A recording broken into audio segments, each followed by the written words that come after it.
Mike picking me up okay? Okay, good. So thank you very much for coming to our conference, Managing Wicked Problems in the 21st Century. We have a healthy turnout for this morning, and we expect many more people to trickle in and out throughout the rest of the day. So please say hi to other folks as they come in and welcome them.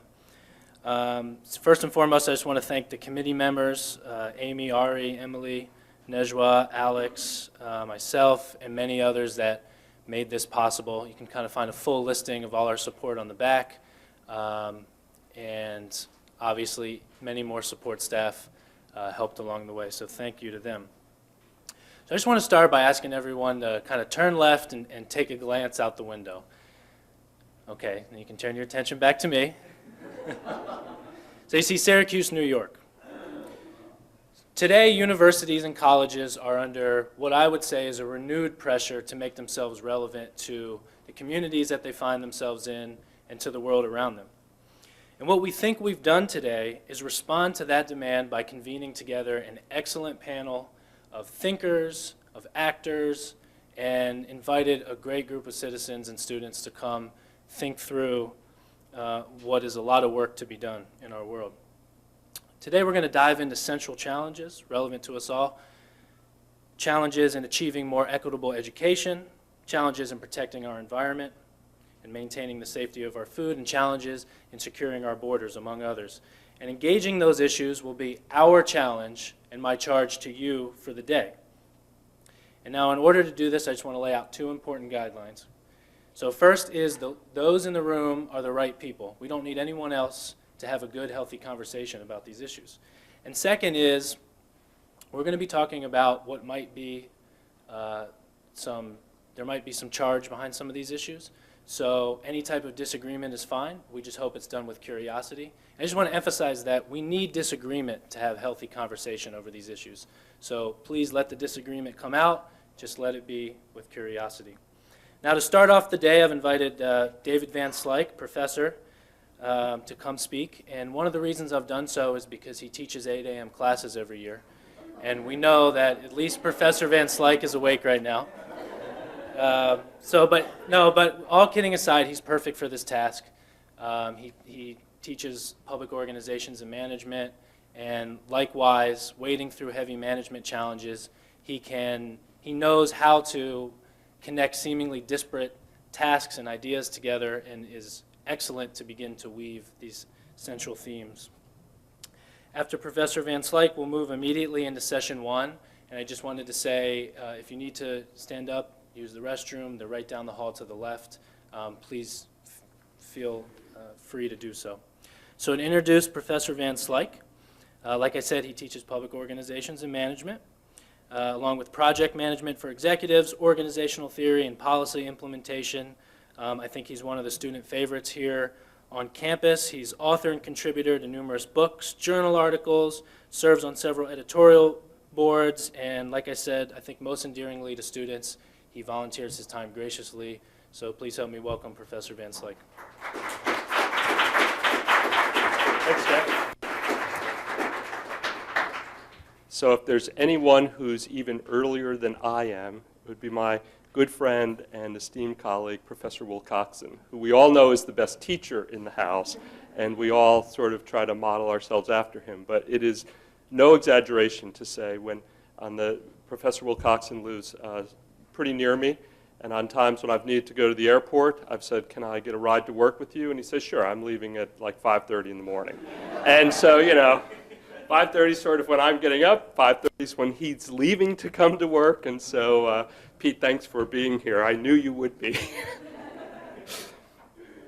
So I'm really excited about what we have going on today. I'm excited by the speakers and the alums. I think, I speak for the faculty here, Minch and Pete and myself, when I say, we really are excited by our alums. And probably one of the things that absolutely keeps us in Syracuse is the quality of the students that we get, their ambition, how achievement-oriented they are, but also that they think of public service far more broadly. They think about public service regardless of whether they're going to be in government, at the federal, state, or local level, whether they're going to be working in the nonprofit sector or a social enterprise organization, or whether they're going to be working in the private sector.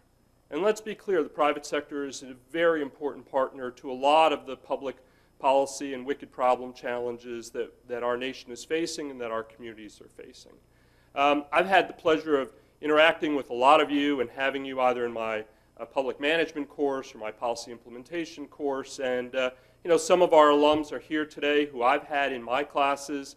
Ting Ting and Armen and Kevin have had the opportunity at various points to provide a small, very small input into their brainwashing and their actions. And so I want to talk a little bit about this session today. It's really interesting to me, and I really want to be clear about this. The last time something like this happened was when Ting Ting and Armen were here in 2006. And Ting Ting had spearheaded an initiative to really look at the events of Hurricane Katrina and what they were going to mean in terms of thinking about a broad range of national policy issues. And in that context, they had something similar to an all-day kind of symposium and put together a very small monograph. What was it, Ting Ting? Maybe 40, 50 pages long, and there were some contributors to it. And one of the things they did with that was to then send it out to some of our alums prior to 2006, try to get it into the hands of some policymakers. And I think Jack used exactly the right word. And I think you've heard, certainly you've heard me, and I'm confident you've heard Minch and Pete talk about this before as well. And that is, how are we being relevant? Let's not kid ourselves and think this is just about theory and methods. This is about applied action. And I think this is part of the challenge for the public administration and public policy community is how do you take scholarship, how do you take frameworks, how do you take analysis, and how do you make them operational? How do you really think about that on the design side? How do you really think about it on the implementation side? And I think when we look across the panels today, and there are some really fantastic panels and people, and the topics themselves are so timely, it's very easy to get caught up in this whole idea of what is the optimal outcome. And I don't mean to be the leader of the cold water bucket brigade here, but there is not an optimal solution. Perhaps sometimes the most optimal solution is one where there are the least suboptimal externalities, right? And what that means often is that when we think about these problems, we have to think of them not just in these kind of short spot market kind of transactions, one-offs. Especially in communities like Syracuse, there's kind of a long shadow of the future. There's a long road. There's a lot of interactions. And if we think about these things all kind of within a 3 or 6 or 9 month time frame, we're going to be sorely disappointed because we're going to find ourselves captured by this kind of win-lose thinking. If they're winning, I must be losing. And I think one of our challenges in overcoming this kind of win-lose is to begin to think about how do we actually build across the sectors.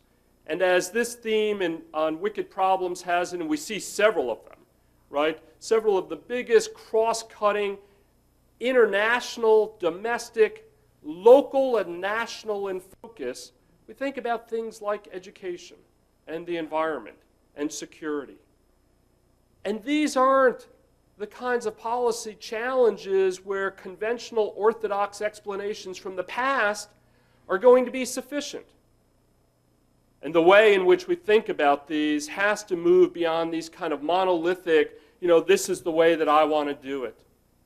More than anything, I think it begs the question of how do we engage others, and who are those others?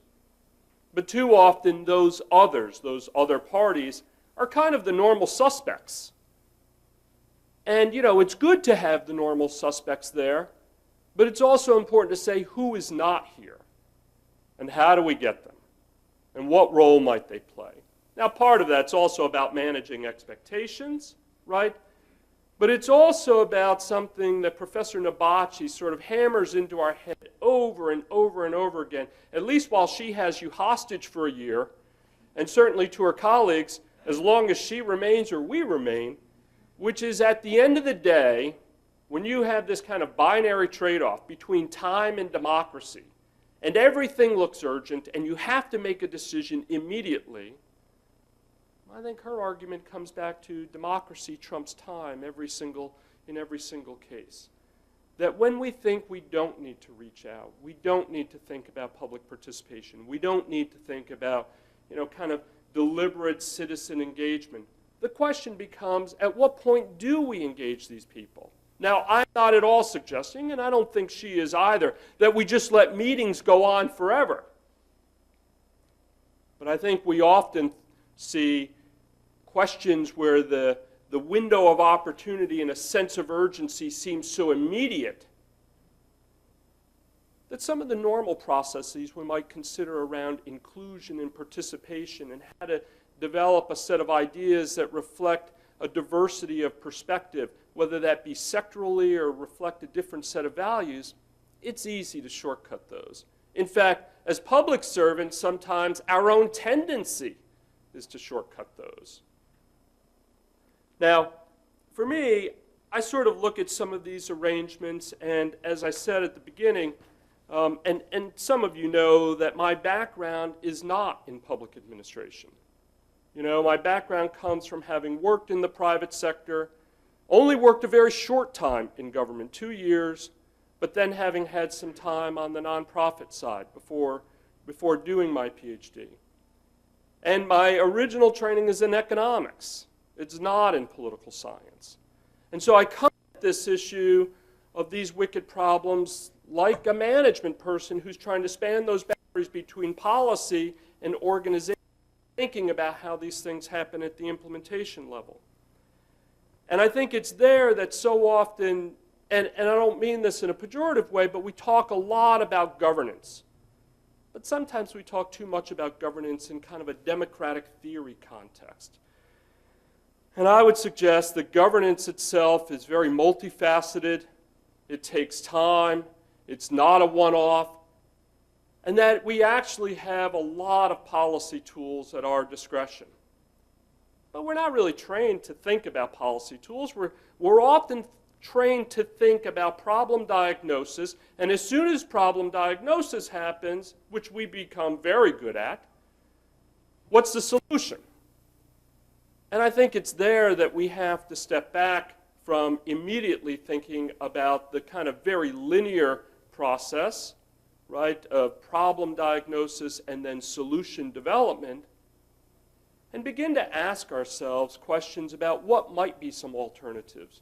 Even reevaluating the existing status quo. Now, I know the status quo is often a bad word, and we don't like it because we think it's exactly because of the status quo that we have the problems that we do, and in many cases that may be the case. But that doesn't mean that every alternative is the best alternative, or the most timely alternative, or the most feasible alternative. That's where I think the messiness, the softness of governance is. It is that kind of black box of management activities happening between problem diagnosis and problem solution, thinking about a range of alternatives. And what are those criteria? And how much weight do we give them? And what are the values that we ascribe to them? And how do other partners think about and consider and contemplate? Now, I think as Jack said, I think Jack's exactly right. Today is just a tremendous opportunity for discussion and learning and intellectual curiosity, and coming here with what Professor Rubenstein sort of implores us all the time, a healthy dose of skepticism. I think it's in that healthy dose of skepticism that we try to ask ourselves, what role can we play as a constructive participant? Now, perhaps, not perhaps, I know I'm singing to the choir, right? You're here on a Saturday morning when you could have been sleeping. You're engaged in some of these issues. You're excited by some of these issues. Many of you are already working on these problems in this community or some other community. And I got to tell you, I'm sure I speak for Minch and Pete when I say that's exciting to us. That's very exciting to think about how you think about value creation. This isn't about grades or checking boxes or upward mobility. This is about fundamentally value creation. And as public servants, regardless of the organizations that we're a part of, how do we create value? And when I look across this program today, I'm so excited because it would be easy to come here and say, well, look, we've got a captured audience, we've got people who are like-minded and think alike, and they're focused on building trust. No, stop right there. Forget the T word. Yeah, trust is important, but trust is incredibly difficult.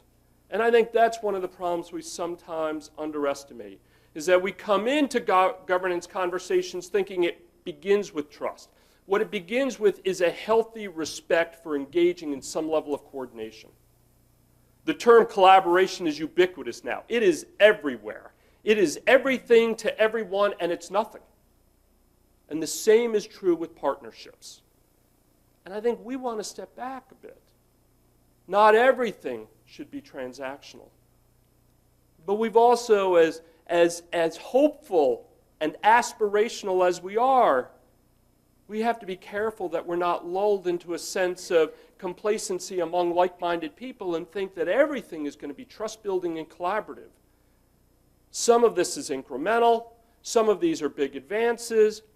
But again, I think the difference is when we can engage others with a healthy sense of respect for participation and bringing different ideas and how to explore those ideas, and not thinking kind of that the conventional explanations of the past by one particular institution or party are the dominant ones. I think almost everyone would say that when we think about wicked problems, one of our big challenges is just the fragmentation of the issues that we're looking at. Issues that Pete and some of you work on energy and the environment and climate change, they don't care about geographic boundaries. They don't care about political boundaries. They don't care if you're rich or poor. We've got to, I think, understand that there's a sense of shared. One of the things we're trying to do, I think, is build a sense of shared understanding and a commitment to understanding what those meanings are and how different parties perceive those and how they think more constructively about what some desired outcomes are. But I think we've got to also be cognizant that this takes a set of capabilities that oftentimes government has a deficit in, more than any other time. And I think about some of our alums who are here. They're engaged in wicked problems around what we historically called public goods, and they're not working for government. In some cases, they're not working for government because government is no longer working. And two of them are two of our 2006 alums are both engaged in education, and neither started out in education. Both are working with the charter school movement, and both are working in two very, very difficult environments where it's not just that education is broken. There's also issues of inequality and poverty. There's real questions about, political compromise and agreement. And I think what they're going to do is try to say, okay, look, we could spend all day on just this single issue, on problem diagnosis. Again, problem diagnosis is important, understanding the context. But then it's also important to understand some of the norms and values and motivations and preferences and where other parties, institutions, and actors and stakeholders will make some level of commitment. Well, I'm sure you're already tired of hearing me. We have a great day ahead. I'm really excited. This is really interesting to sit back myself and do one of the things that I try to do, but I don't always do it successfully because sometimes I bring you 150 slide decks. Those of you who had me know that that is one of my fundamental weaknesses, for which I'm in a 12-step recovery program. It's called Just Say No to More Content, right? And, I think today we have this wonderful opportunity to sort of sit and listen and reflect and learn and contribute in an environment that what happens today does not look like what happens outside. But hopefully we can take forums like this, where there is a deep sense of commitment and respect to understanding and learning, and think about how to use those to work for more productive, sustainable options in the future that promote, I think, the kind of world that we want, one that is fairer and more equitable and more transparent. And so whether we're talking about energy or education or security or the several really interesting student projects that are going on in the third session today where they're absolutely engaged in both local, statewide, national, and in some cases international considerations, I think we just have a wonderful day ahead of us. So thank you for putting this on. Thanks to the organizers for their hard work. Thanks for those of you who have traveled so far and volunteered your time to come. We're delighted to welcome you back to Syracuse. We're delighted to have you back at the Maxwell School, and we're glad to be able to show you that the snow is gone. So let's have a great day.